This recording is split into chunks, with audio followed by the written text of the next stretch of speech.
And Kizzy, what about those really small companies, 10, 15 employees, that are saying to themselves, oh, this requirement of having a mental health and safety management system is just for the large corporates. We're just a small business, 10, 15 employees. It's a low risk environment. This doesn't really apply to us. What's your advice to them? Big or small, you are likely to have some form of risk that should be identified and controlled. Even if you are a low risk environment, a kind of very small office environment, this is where I often get it. We are a low risk environment. We have a small amount of employees. Our activities are not high risk. Why do we need to worry about this?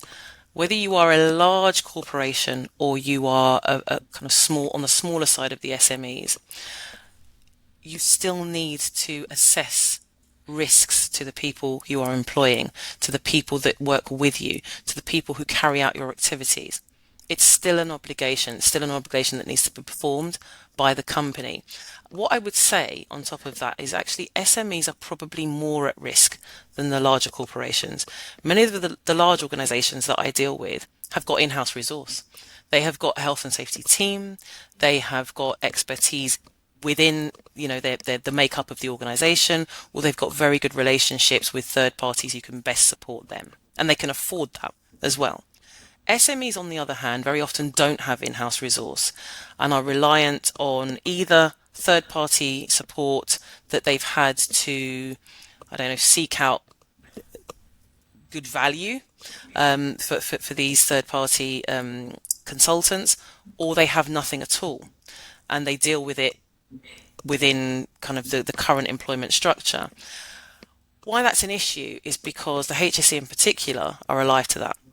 So they very often will focus on SMEs at particular times of the year when it comes to looking at overall compliance for safety.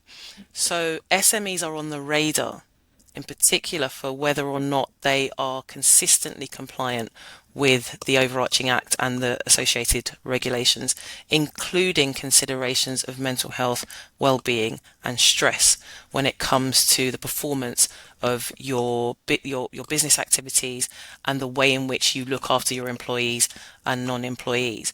So I'd actually think that for SMEs, they should be more on top of these issues, including the kind of newer considerations around mental health. I think what also affects them is if you do have employees that are particularly affected by mental ill health, including depression or stress, for example, that is a major cause of long-term absence from work. And that's going to have a bigger impact on the SMEs than it will have on the larger corporations. So again, can they afford to have the loss of worker support as a result of mental ill health or a failure to manage mental ill health, particularly at the early stages of the business activities being performed?